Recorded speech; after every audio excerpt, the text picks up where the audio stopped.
Bonjour, donc je m'appelle Yulia Panievina, je travaille chez ONU Femmes à la communication. Donc aujourd'hui, le panel qui est réuni à Terrobie aujourd'hui, ça parle de la résolution 1325. C'est la résolution pour les femmes, paix et sécurité. Donc ça fait 20 ans cette année que cette résolution avait été adoptée par le Conseil de sécurité des Nations Unies.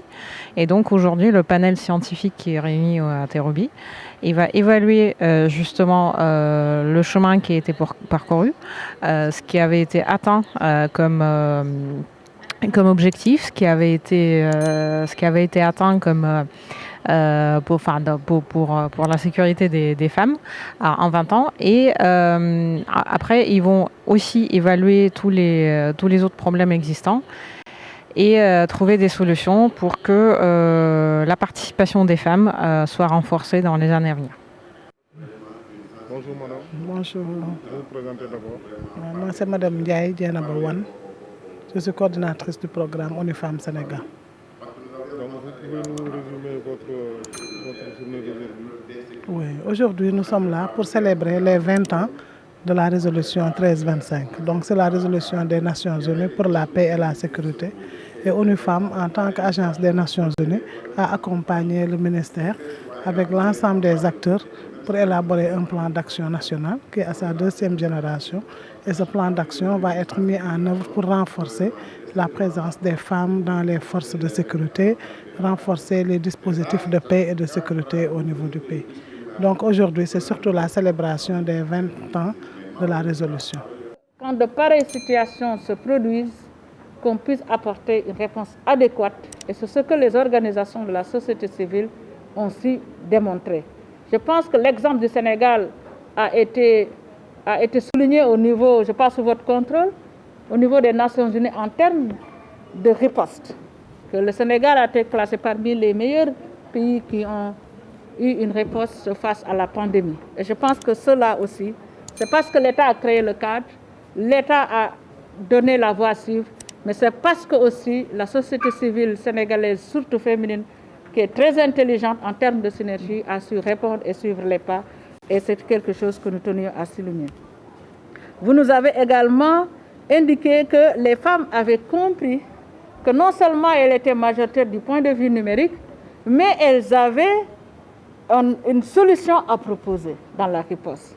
Et cela rejoint notre slogan, les femmes font partie de la solution.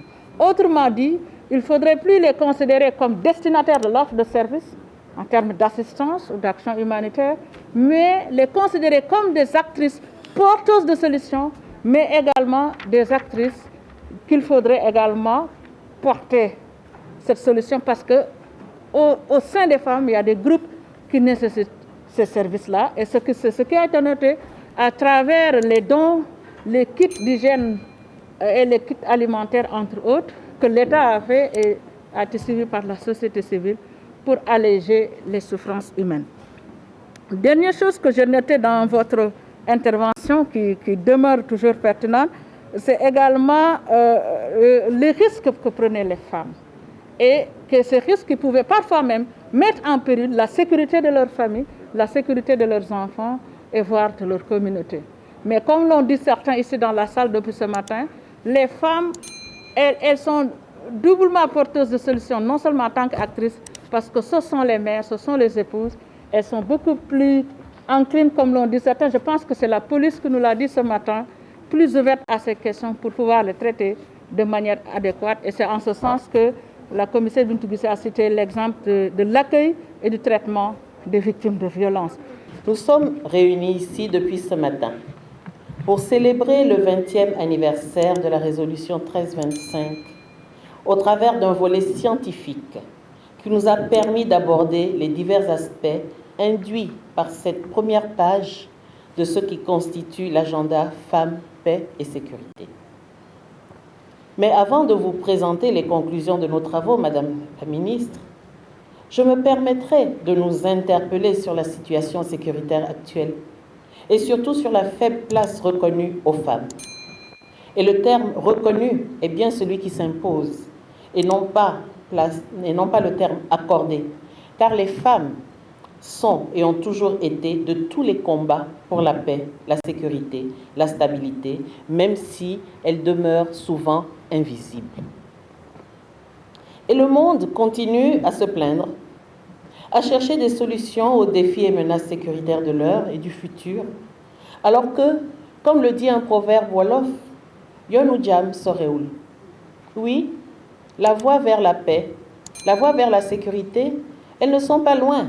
Et parmi ces solutions, c'est tout simplement d'impliquer et de reconnaître le rôle incontournable, spécial et spécifique de celles qui sont la moitié du ciel, les femmes. Madame le ministre, c'est conscient de cela que vous et votre équipe de la direction de l'égalité et du genre avez eu l'audace d'espérer en organisant cette célébration. Oui, l'audace d'espérer, car en considérant les difficultés de mise en œuvre du précédent plan d'action, la progression des menaces, les violences que continuent de subir les femmes, vous auriez pu juger inutile de célébrer cet anniversaire. De célébration de l'anniversaire des 20 ans de la résolution 1325 du Conseil de sécurité des Nations Unies sur les femmes, la paix et la sécurité. Un anniversaire célébré dans un contexte assez particulier, marqué par la pandémie de la Covid-19. Je me réjouis de cette rencontre et de l'engagement de toutes les parties prenantes, très impliquées sur le plan national dans la mise en œuvre de cette résolution, qui forme depuis son adoption par le Conseil de sécurité, en date du 31 octobre 2000, un cadre de coordination et de suivi de la participation des femmes dans les mécanismes de prévention et de gestion des conflits. D'ailleurs, vous le savez, vous avez dû entendre récemment le président Macky Sall qui souhaite réformer le Conseil de sécurité puisque l'Afrique constitue la plus grosse part de l'agenda et nous aimerions avoir un siège permanent. Chers invités, le Sénégal est un des pays les plus stables d'Afrique, caractérisé par le respect de la vie humaine, de la citoyenneté et du bon voisinage. Aujourd'hui, ce havre de paix est entouré par des pays en crise et n'est plus à l'abri de menaces terroristes, de conflits agropastoraux, du crime transnational organisé, de la piraterie maritime, de l'extrémisme violent et d'autres défis sécuritaires qui menacent notre région. Certains pourraient se demander pourquoi un pays de paix comme le Sénégal devrait faire de la résolution 1325 une priorité. Le Sénégal et les autres pays considérés comme des pays de paix doivent investir dans la prévention des conflits et l'utilisation de la médiation pour gérer tout facteur qui pourrait porter atteinte à la paix.